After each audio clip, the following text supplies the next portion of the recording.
माध्यम से हमने आज अपने दिल को खुशनुमा बनाया और प्रफुल्लित किया, उसके लिए आपका बहुत बहुत धन्यवाद। तो चलिए आज आज के टॉपिक की तरफ चलते हैं। जैसे आप सभी स्क्रीन में देख पा रहे होंगे कि हम हमारा जो आज का टॉपिक है वो स्वास्थ्य के 4 स्तंभों के बारे में है। तो स्वास्थ्य के जो 4 स्तंभ हैं ये बोलने के लिए ही काफी नहीं है, ये हमारे जीवन में बहुत ही बड़ा रोल अदा करते हैं। अगर ये चारों स्तंभ हमारे सही ना हो, या मान के चलिए कि ये चारों चीजें हमारे साथ अच्छी ना हो, तो हम अच्छे स्वास्थ्य की कल्पना नहीं कर सकते। और एक रोग मुक्त काया, रोग मुक्त मन, रोग मुक्त समाज की हम लोग कल्पना भी नहीं कर सकते हैं। तो हमें अगर अपने जीवन को सही संतुलित तौर पे या स्वस्थ रखना है, संतुलित रखना है, तो हमें इन चारों जो स्तंभ है उन पे हमें खरा उतरना पड़ेगा, तभी हम अपने स्वास्थ्य की उचित कल्पना कर सकते हैं कि हमारा स्वास्थ्य हमेशा बेहतर रहने वाला है या हमारा स्वास्थ्य बेहतर रहेगा। तो जैसा आप सभी ने देख रहे होंगे कि स्वास्थ्य के 4 स्तंभ न, चारों स्तंभ मिलकर शरीर, मन, आत्मा और समाज को संतुलित रखते हैं। ये अर्थ है कि चारों स्तंभ अगर सही है हमारे, तो हमारा शरीर, हमारा मन, हमारी आत्मा और हमारे समाज में भी, हमारे सामाजिक स्थिति में भी संतुलन बने रहती है। तो संतुलित जीवन, खुशहाल जीवन, ये बहुत ही बड़ी बात है, क्योंकि जब तक आपका जीवन संतुलित नहीं रहेगा तब तक आप एक खुशहाल जीवन की कल्पना नहीं कर सकते। अब संतुलित जीवन की बात करें तो संतुलित जीवन में हमें क्या चीज संतुलित रखना है, इसके बारे में हम लोग आज बात करते हैं विस्तार से। तो सबसे पहले है हमारा शारीरिक स्वास्थ्य। जो पहले स्तंभ की हम बात कर रहे हैं, शारीरिक स्वास्थ्य। हमारा शारीरिक स्वास्थ्य बेहतर होना बेहद ही जरूरी है। क्यों जरूरी है हमारा शारीरिक स्वास्थ्य? जो हमारा पहला जो स्तंभ है वो अच्छा रहना या बेहतर रहना क्यों जरूरी है? क्योंकि शरीर को स्वस्थ और मजबूत बनाए रखना हमारे शारीरिक स्वास्थ्य के ऊपर ही डिपेंड है। अगर हमारा शारीरिक स्वास्थ्य सही नहीं है तो हमारा शरीर मजबूत नहीं रहेगा, निरोगी नहीं रहेगा, रोगों से बचाव और हमें एनर्जी नहीं मिलती रहेगी। सही आहार व्यवहार और पर्याप्त नींद से भी हमारा स्वास्थ्य अच्छा रहेगा, और काम करने की जो क्षमता है या आयु में जो वृद्धि है वो भी हमारी अच्छी बने रहेगी। अब इसको आप कैसे समझ सकते हैं? जैसे शारीरिक स्वास्थ्य मान के चलिए, अगर कोई व्यक्ति रोग से पीड़ित है या कई सारे जो डिजीज है या कुछ डिसीज है या बीमारियां हैं उनसे पीड़ित है, तो क्या वह अपने जीवन को संतुलित रखने की कल्पना कर सकता है? तो जवाब रहेगा बिल्कुल नहीं। क्योंकि जो व्यक्ति खुद रोग से लड़ रहा है या कई कई सारी बीमारियां उनके शरीर में हावी हो चुकी हैं, ऐसे व्यक्ति से स्वास्थ्य की हम लोग अच्छे स्वास्थ्य की उम्मीद नहीं कर सकते हैं, है ना। इसीलिए हमारा जो शारीरिक स्वास्थ्य है वह बेहतर होना बेहद ही आवश्यक है।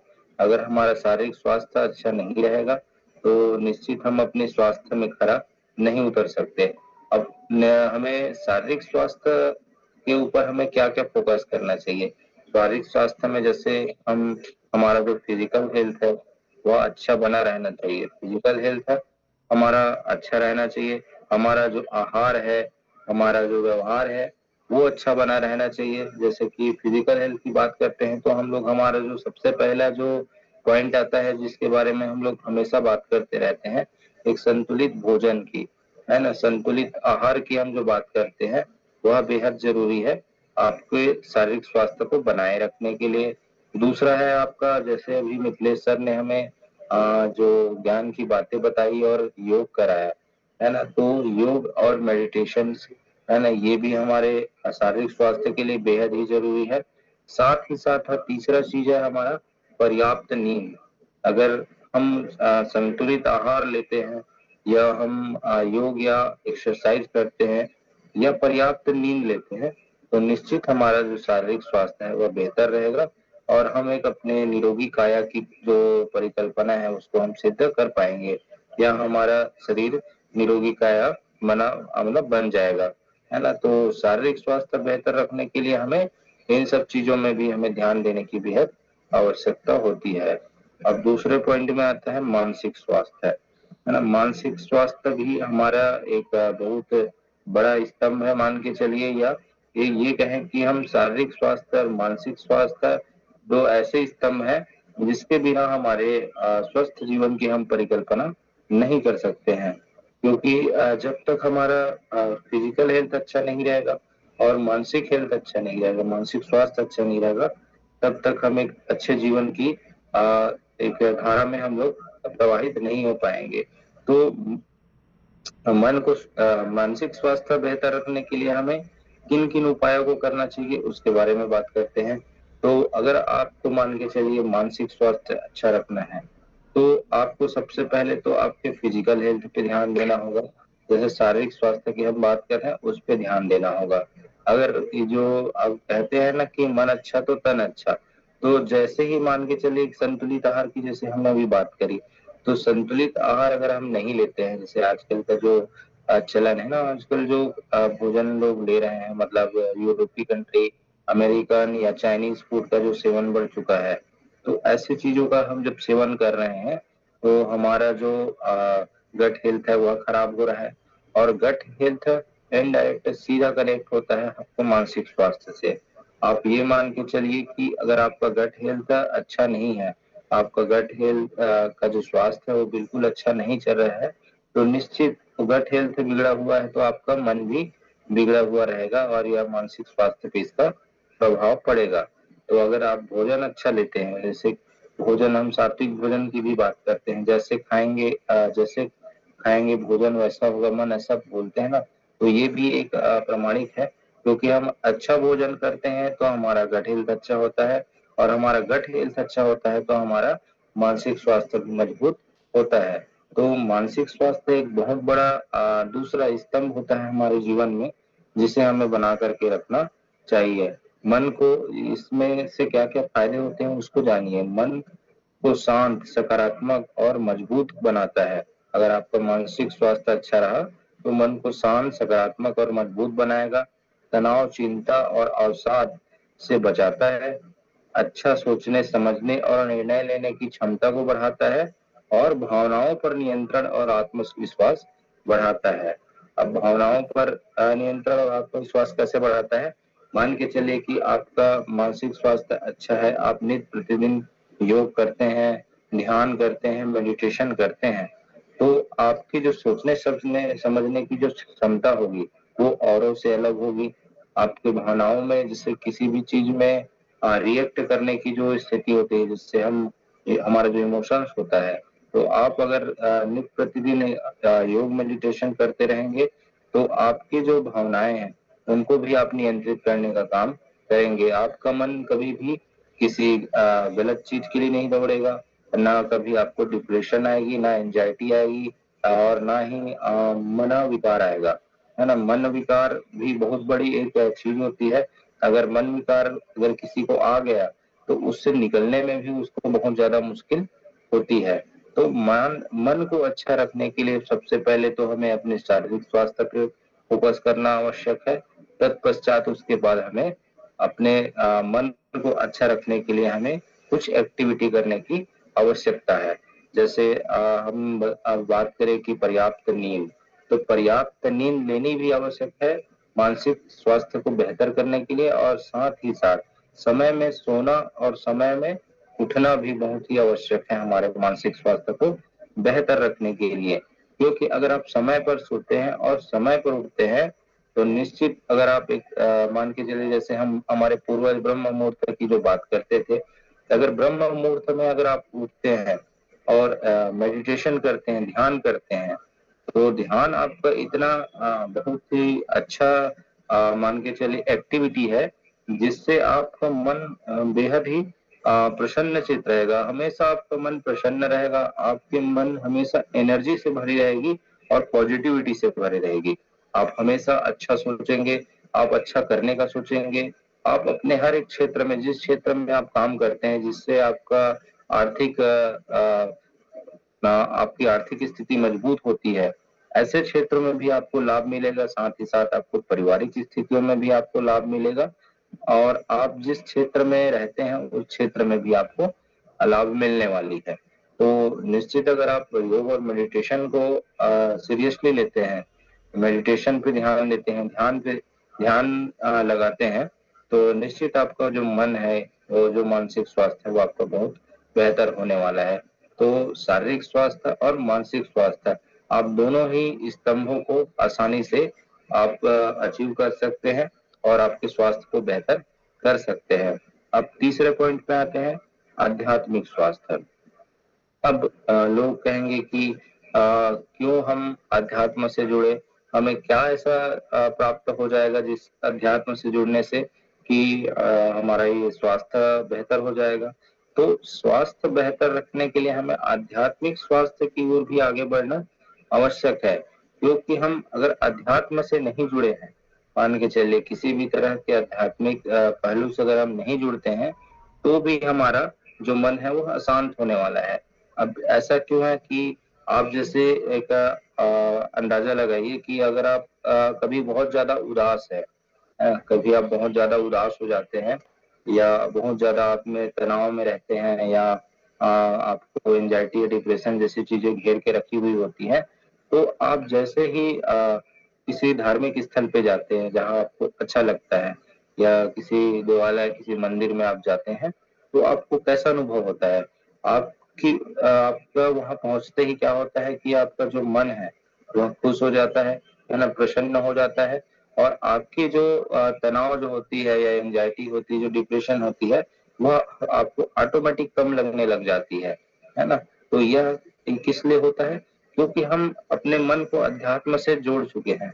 तो अगर आप मान के चलिए कि आपका मन अध्यात्म में नहीं लग रहा है, तो आपको बहुत सारी परेशानियां का सामना करना पड़ेगा, जिसमें आपका मानसिक स्वास्थ्य भी बहुत बड़ा पहलू होता है। तो मानसिक स्वास्थ्य को बेहतर करने के लिए एक कड़ी जो जुड़ती है वह आध्यात्मिक स्वास्थ्य की होती है। तो हमें अध्यात्म पे भी हमें समय देने की आवश्यकता है, या आध्यात्मिक स्वास्थ्य, या हमें अपने जो जिस भी प्रभु को हम मानते हैं, ईश्वर को मानते हैं, उससे जुड़ने की हमें बेहद ही आवश्यकता होती है, हमें अपने शरीर को स्वस्थ रखने के लिए। तो जैसे आप आध्यात्मिक स्वास्थ्य में अगर आप ध्यान देते हैं तो आपको क्या क्या फायदे होने वाली हैं, इसके बारे में बात करते हैं। तो आप अगर अध्यात्म से जुड़े हैं तो आपको सबसे पहला आपको जो लाभ मिलने वाला है वह आत्मा को शांति मिलती है। आपकी जो आत्मा है उसको शांति मिलेगी, संतोष और उद्देश्य प्रदान करता है। आपको संतोष मिलेगा, संतुष्टि मिलेगी, आपको एक उद्देश्य मिलेगा कि पॉजिटिविटी आएगी कि मुझे आगे कुछ और अच्छा करना है। जीवन में सकारात्मकता, धैर्य और करुणा बढ़ता है, दया की भावना बढ़ता है, करुणा की भावना बढ़ता है। हमें किसी भी चीज में धैर्य रखने की क्षमता बढ़ती है। मान के चलिए हम किसी चीज में हतोत्साहित हो गए हैं, उसमें भी हमें धैर्य रखने की क्षमता मिलती है। उसके बाद में प्रार्थना और अच्छे कर्मों से मन को शांति मिलती है।